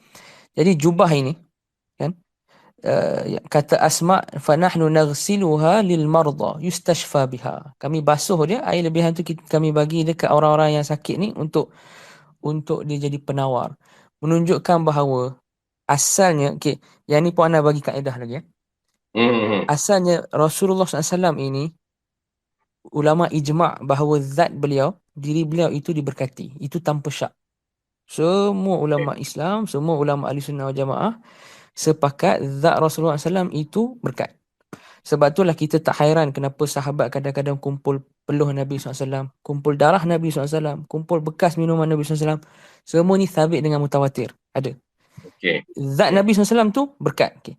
Jadi Okey. apa yang bersentuhan dengan zat, terutamanya perkara yang memang Nabi SAW selalu pakai, selalu pegang, antaranya seperti jubah. Kan maka kita tak hairanlah para sahabat guna untuk mendapat keberkatan dan mendapat kesembuhan daripada barang peninggalan Nabi SAW. Selain daripada itu, antara barang peninggalan yang masyhur juga, okey, adalah apa yang ulama sebutkan sebagai burdah, selendang, dan juga al-qadib. Qadib ni macam tongkat kayu lah. Okey. Yang mana kedua barang ini diturunkan daripada generasi salafus salih, daripada sahabat kepada tabi'in, kepada tabi'in, daripada zaman berzaman, dan diberikan khususnya kepada para khalifah. Okey. Kata Al-Imam Ibnu Kathir, ulama yang masyhur dalam hadis dan sejarah, kata dalam kitab beliau Al-Bidayah wa Nihayah, dalam sejarah, kata beliau, ulama yang daripada pemerintah daripada kalangan Bani Abbas ni, memang generasi ke generasi mereka akan mewarisi tongkat dan burdah, selendang Nabi SAW untuk mereka pakai dan untuk mereka tabarruk. Satu, simbol kemegahan lah. Kedua, untuk mereka tabarruk. Okay. Selain daripada itu, contoh yang lain juga, rambut Nabi SAW juga ditabarrukkan oleh salafus soleh. Sabit daripada ramai sahabat mereka tabarruk dengan rambut Nabi SAW. Hatta sabit daripada beberapa ulama ahli sunnah wal jamaah yang utama daripada kalangan salafus salih seperti Imam Ahmad dan sebagainya, mereka juga tabarruk dengan helaian rambut Rasulullah SAW. Jadi kalau kita nak bicara tentang apa hukum tabarruk dengan peninggalan Nabi, tanpa syak boleh. Tanpa syak boleh.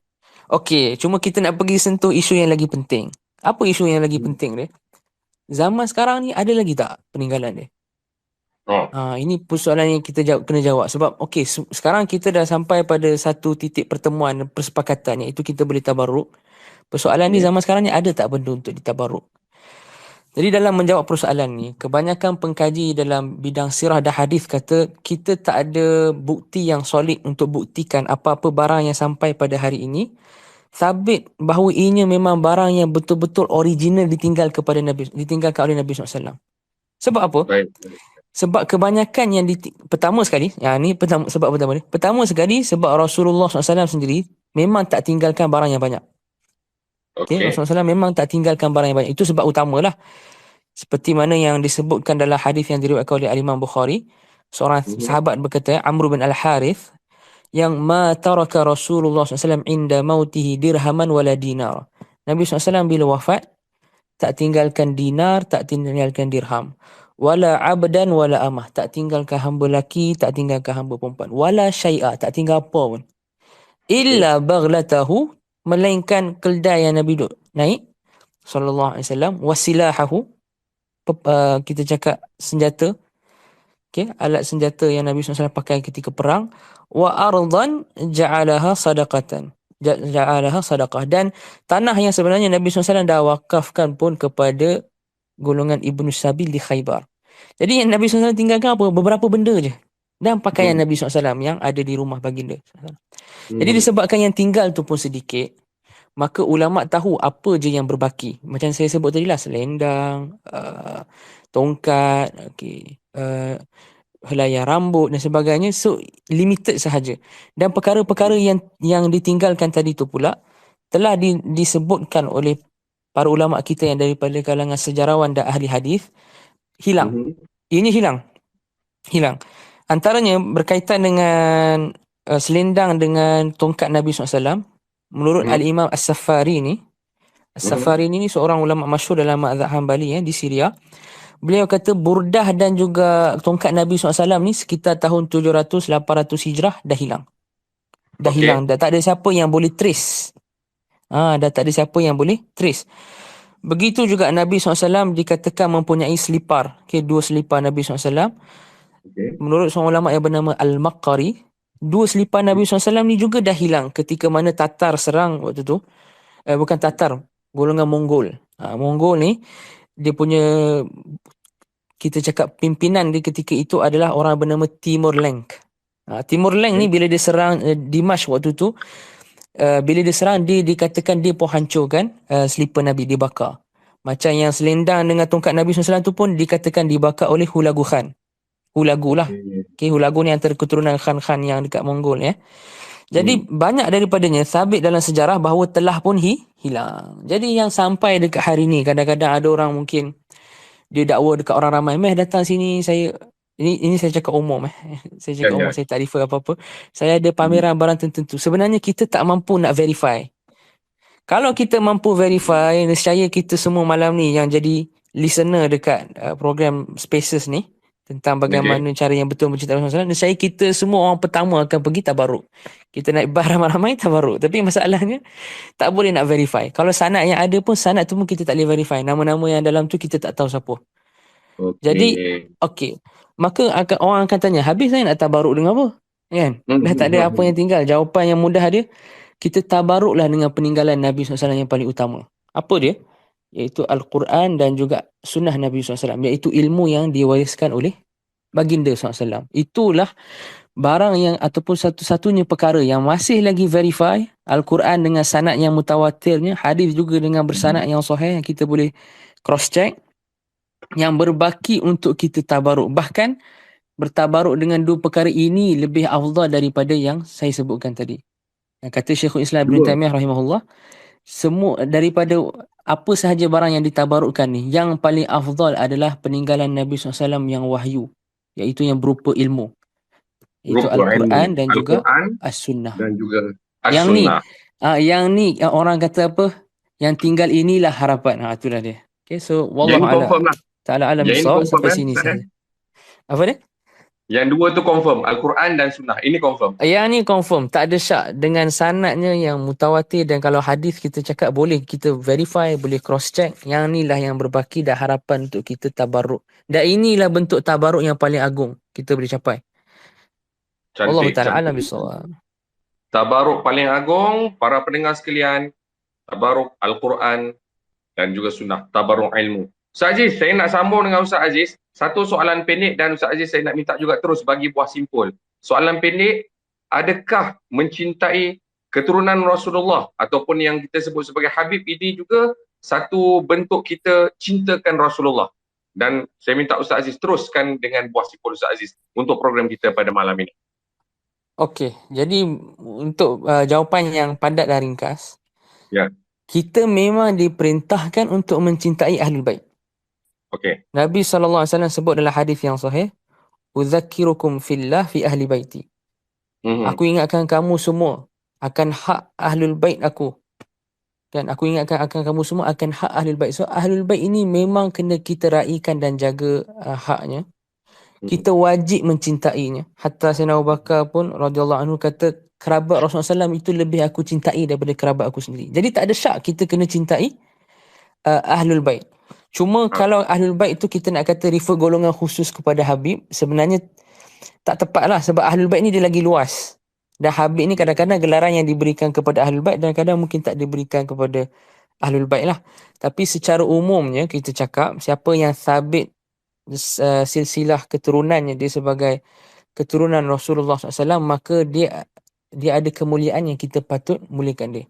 Dengan syarat dia juga adalah seorang yang kita cakap Muslim, mukmin, practicing Muslim and mukmin, yang beramal sesuai dengan kehendak moyangnya, iaitu Nabi SAW.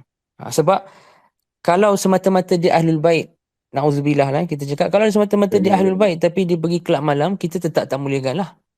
Sebab kemuliaan yang kita nak berikan kepada dia, yang kita nak sayang ni, dia pun cabang kepada mencintai Nabi SAW. So kita sayang dan cinta dia sebab dia pun sayang dan cinta Nabi SAW, dan Nabi SAW perintahkan. Tapi kalau dia tu bukan daripada golongan yang layak untuk kita sayang dan hormat dan angkat, contohnya dia tu daripada kalangan ahli maksiat, kita tetap tak angkat dia walaupun dia tu sabit sebagai Ahlul Bait Nabi SAW. So kesimpulan dia apa? Kesimpulan dia, yes, kita kena hormat dan sayang jika dia itu Ahlul Bait yang sah dan dia itu mengikut dan beramal sesuai dengan macam mana moyangnya baginda Rasulullah SAW suruh. Baik, cantik. Terima kasih Ustaz Aziz. Terima kasih sangat-sangat. Ustaz Fahmi, di penghujung ini Ustaz Fahmi, buah simpul Ustaz Fahmi menjadi konklusi bagaimana cara yang betul mencintai Rasulullah. Falyatafadhal Ustaz Fahmi. Okey, baik, sebagai kesimpulan bila kita membahaskan tajuk kita yang utama bagaimana cara yang betul mencintai Rasulullah SAW, maka kita katakan bahawasanya cinta Nabi ni adalah dengan ittiba'. Cinta Nabi adalah dengan ittiba'. Jadi ittiba' ni adalah mengikut, iaitu kita berpetunjuk dengan petunjuk Nabi SAW. Jadi dan ittiba' ni boleh dipecahkan tadi kepada 3 tadilah dari sudut ucapan. Kita berucap dengan apa yang Nabi ucap. Maknanya kalau Nabi ni baca Quran, kita baca Quran. Dan kalau Nabi ni berzikir, berselawat dan sekian berdoa, maka kita ikut apa yang dilakukan oleh Nabi SAW. Ini yang disebut oleh baginda dalam khutbah hajah tu, wa khairal hadi Muhammadin sallallahu alaihi wasallam. Sebaik-baik petunjuk adalah petunjuk Nabi sallallahu alaihi wasallam. Kemudian yang keduanya dari sudut perbuatan, anggota badan, macam Nabi kata sallu kama raaitumuni usalli. Jadi kita ikut tata cara solat Nabi. Macam Nabi kata khudhu anni manasikakum, ambillah daripada aku ibadat haji kamu. Jadi kita ikut sebiji-sebiji. Kalau Nabi ni ihram begini, kalau Nabi tawaf begini, kalau Nabi sa'i begini, kita ikut tempat, masa dan seumpamanya. Dan yang ketiganya dari sudut amalan hati kita tadilah. Amalan hati adalah seperti sangka baik, husnuzan, tawakkul yang tinggi, dan begitu juga perasaan cinta kepada orang yang Nabi cinta sallallahu alaihi wasallam. Macam kalau contoh, kalau kita kata Nabi sayang kepada cucu dia, kita pun kena sayang kepada cucu dia. Kalau maknanya kalau Nabi sayang kepada anak-anak dia, kita pun kena sayang kepada anak-anak Nabi sallallahu alaihi wasallam. Jadi ini teras kepada kecintaan adalah dengan mengikut apa yang Nabi buat, bukannya dengan bercanggahan dengan apa yang Nabi sallallahu alaihi wasallam buat. Dalam bercanggahan dijustifikasi pula dengan pelbagai dalil-dalil untuk menguatkan percanggahan tersebut, yang ini bukan zahir cinta kepada Nabi SAW, tapi terasnya hubbur rasul bittiba'i sunnatihi sallallahu alaihi wasallam. Jadi cinta Nabi dengan ikut sunnah Nabi sallallahu alaihi wasallam. Wallahu a'lam. Alhamdulillah, jazakallah khair Al-Fadhil Ustaz Fahmi, jazakallah khair Ustaz Aziz. Alhamdulillah. Sahabat-sahabat sekalian, jazakumullah khair, bersama-sama sampai ke penghujung rancangan bagaimana cara yang betul mencintai Rasulullah. Macam mana cara yang betul? Kita ittiba' Rasulullah. Sebut sama-sama, kita ittiba' Rasulullah. Maksudnya apa? Kita ikut sungguh-sungguh apa yang Nabi buat, sungguh-sungguh, sebab kita nak betul-betul mempamerkan cinta kita kepada Rasulullah. Ayuh sama-sama kita berselawat sekarang.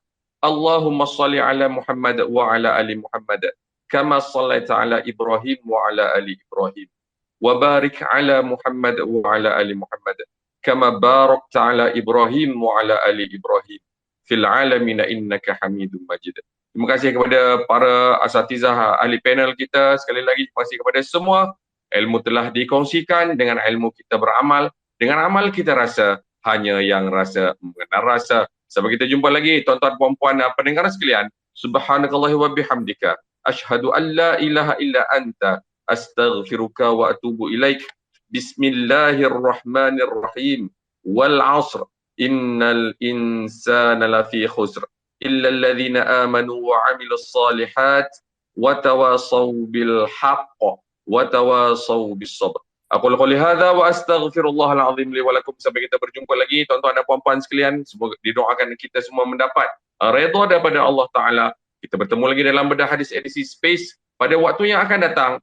Tuan-tuan dan puan-puan, you are awesome. Sampai kita jumpa lagi. Assalamualaikum. Saya Coach Wahab. Bye bye.